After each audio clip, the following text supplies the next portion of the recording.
Hi guys! I started working at a surf camp in the Netherlands.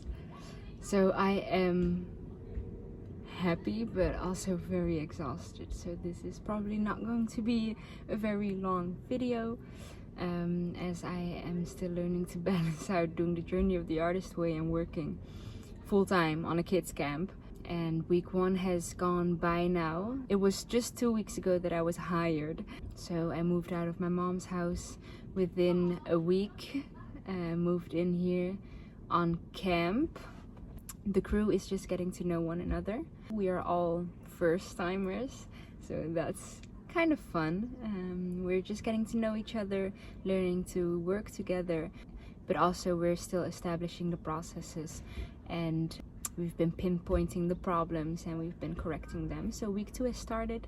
A new group of kids has arrived today, and it's key for me to find the balance within taking time for myself and being available for the kids and the crew whenever they need me as well. And so this week in the Journey of the Artist's way, I've been slacking. And often when I feel like I'm doing something wrong or I'm failing at something, I have the tendency to just give it all up.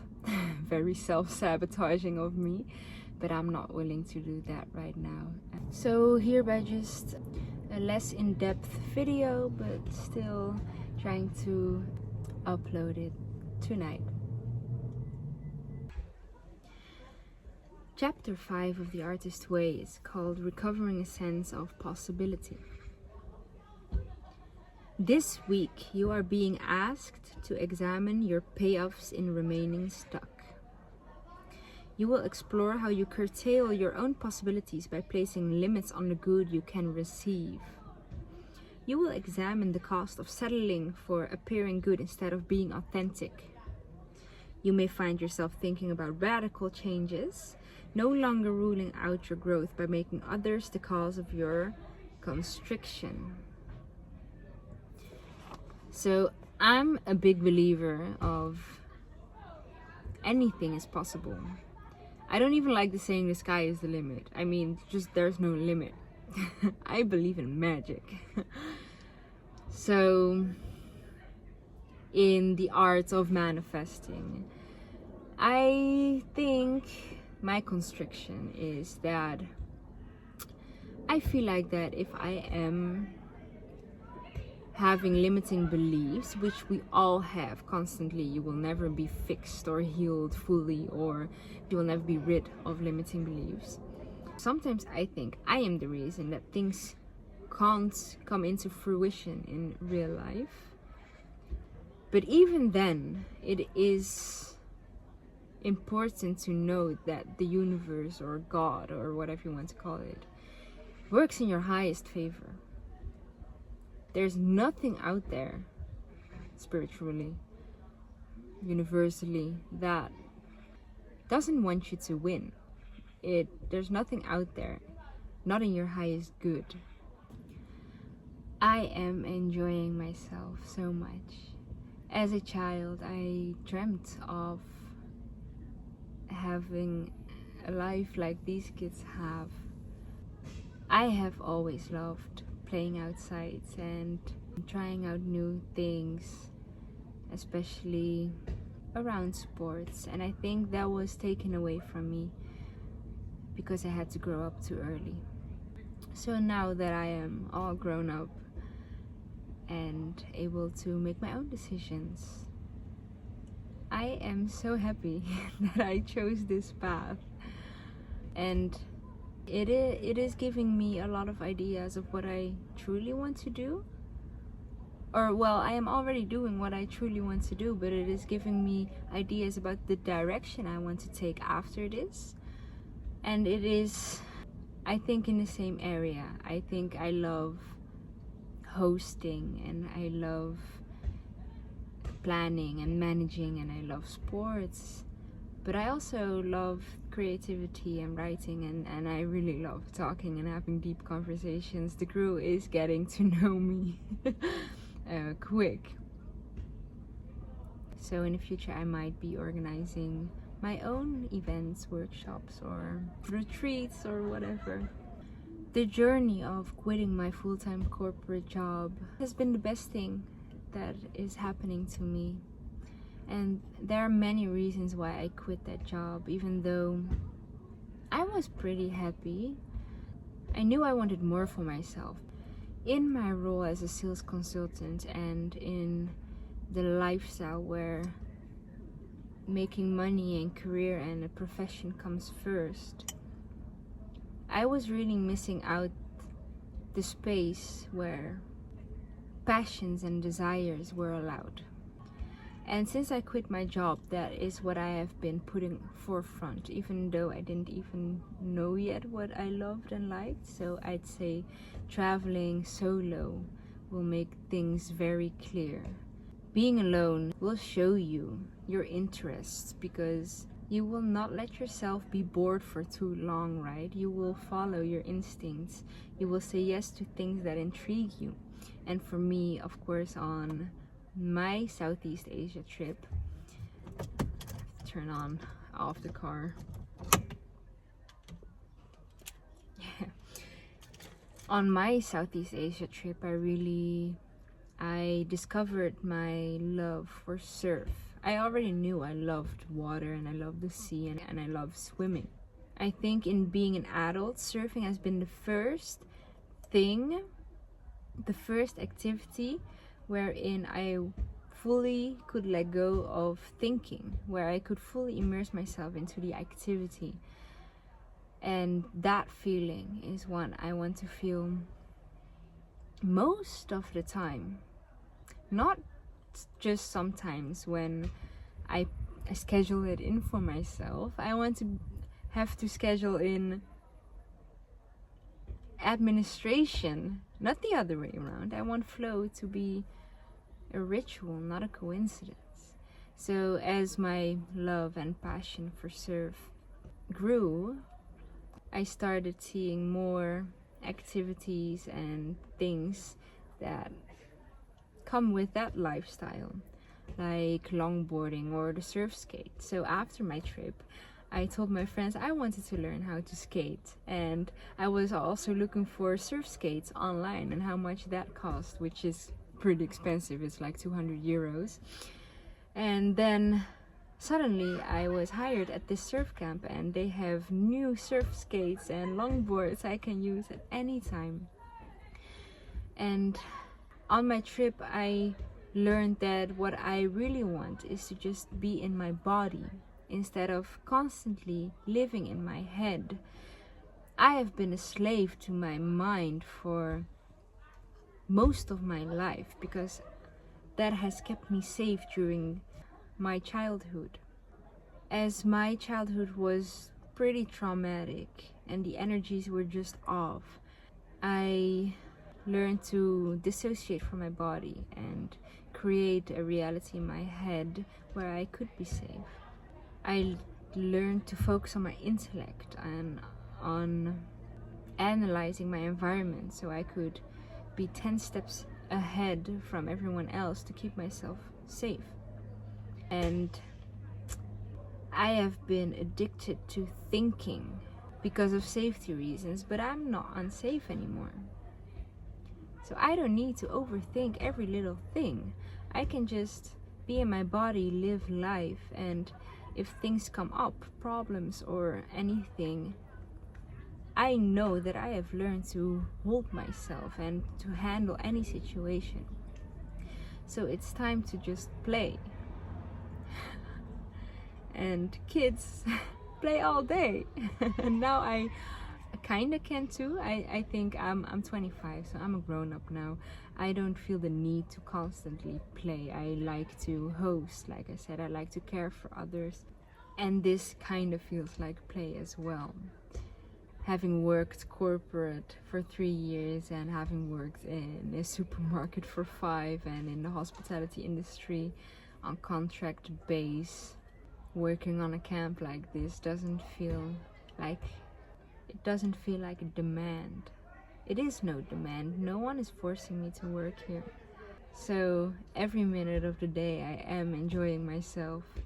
And people might not believe that that's possible. But putting in perspective where I came from and where I'm at now, there's no reason for me to not be happy. Even sad or crying or hurt, I know that where I'm at is a really good place. So let me read some highlights of this week. We come to recognize that God is unlimited in supply and that everyone has equal access. This begins to clear up guilt about having or getting too much. Since everyone can draw on the universal supply, we deprive no one with our abundance. There is enough money in the world. There is enough food in the world. There is just enough of everything in the world. Choosing to focus on lack, it's choice. Okay, just how I said it. Wanting abundance is nothing to be ashamed of. It's not a bad thing, and it especially doesn't take away from any other person's chance of getting his or her own abundance. It's just not correlated like that. There is more than enough in the world for everyone. It is about choosing where to look. You hear that a lot, right?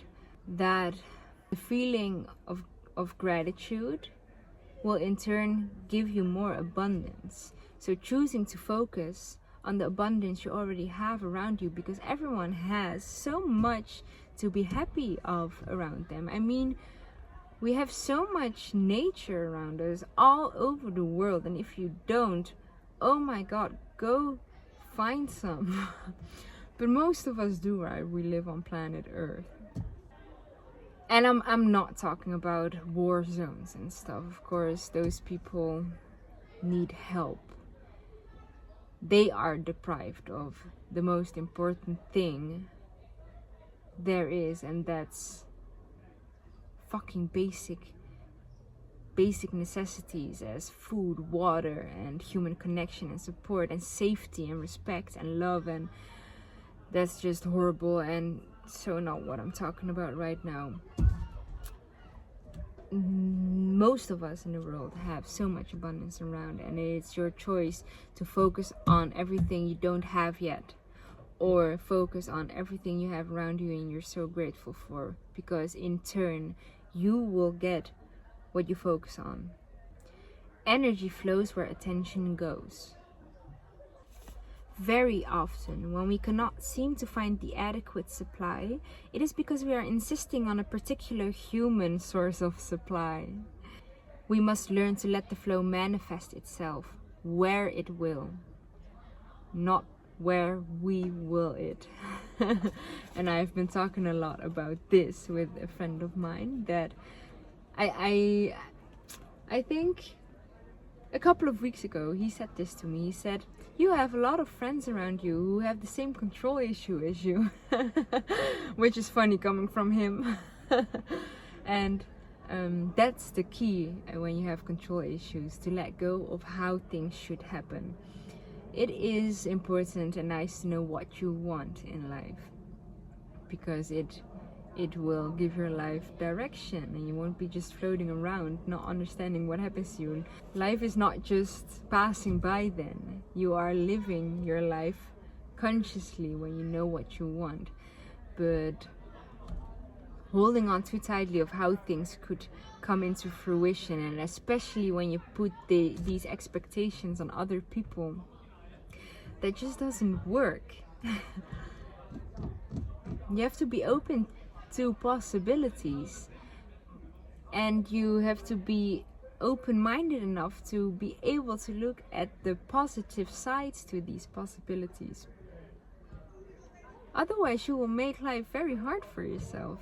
You will, in everything, you could see problems and negativity, but you can choose to not focus on the negative sides of it. Welcome to the vlog. Welcome on. Welcome banaan. And a banana. Sophocles, I have no idea how to say his name, but a poet back 500 years before Christ, I think before Christ, in Athens, a poet. He says, "Look and you will find it. What is unsought will go undetected." And this is exactly what I've been saying about choosing to look at the positive side, right? But also, when you know what you want, you will open up doors. You will do a search online. You will talk with people about it, and that's how possibilities will arise. It's funny, in one of the exercises of this book, they asked me to write a list of things I would want to have if I had faith or money. And one of the things I wrote down was a surfboard, even though I'm not a great surfer yet. And I don't have the money, and I wouldn't even know where to put it. Maybe in my mom's house, I don't know. So I wrote that down, that I would like to have a surfboard. And in my head, I already know what kind of surfboard I want. It will be like Bordeaux red, and will be a hard top. And then this morning, my sister sent me a DM on Instagram that a friend of hers is selling 2 surfboards. It's so funny. I ask and the universe provides. Not that I'm gonna buy it, probably, or maybe. And I also here have surf people around me, so maybe they want it. But it's just interesting how possibilities will arise when you know what you want. So don't hesitate to dream and to be open about it, even if it's not possible, which is so not true.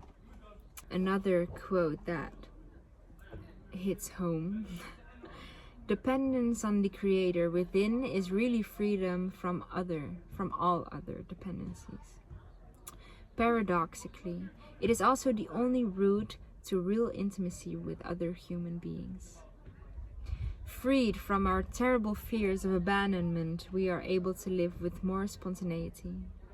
Freed from our constant demands for more and more reassurance, our fellows are able to love us back without feeling so burdened.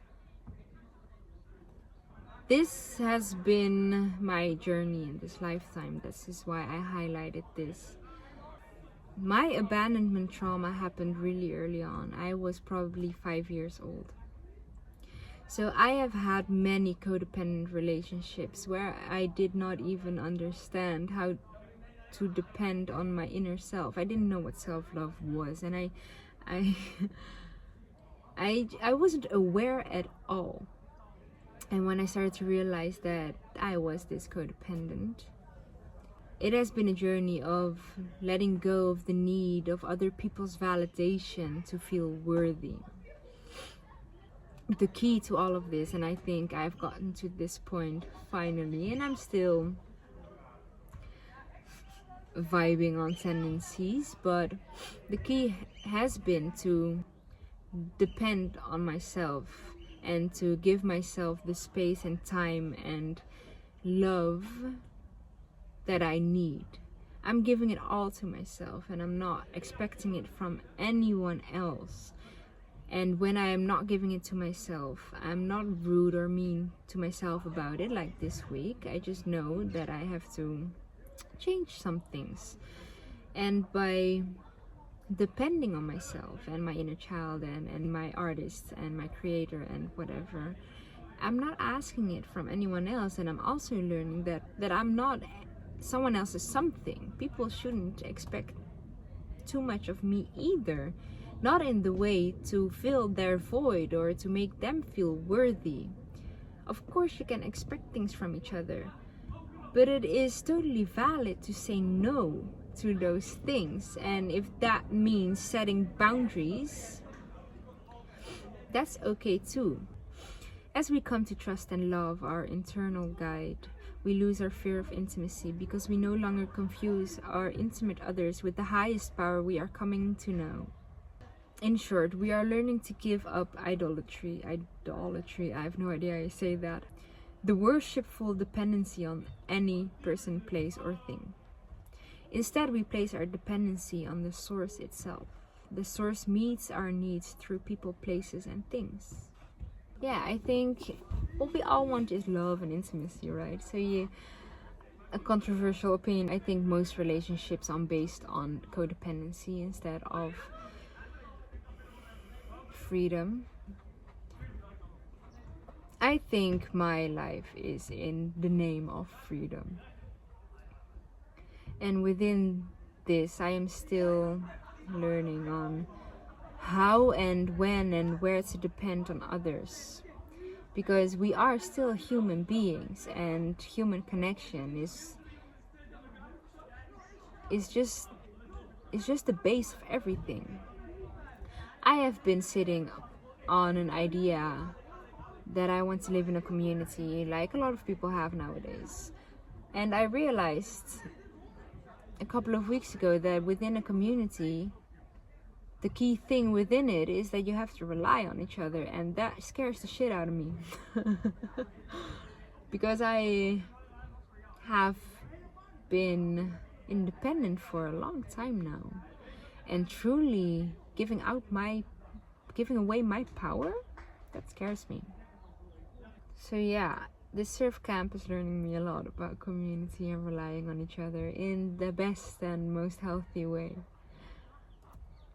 And I've been looking away very often because they're just playing volleyball a couple of meters away from me. I think you hear it because the car door is open because it's very hot today.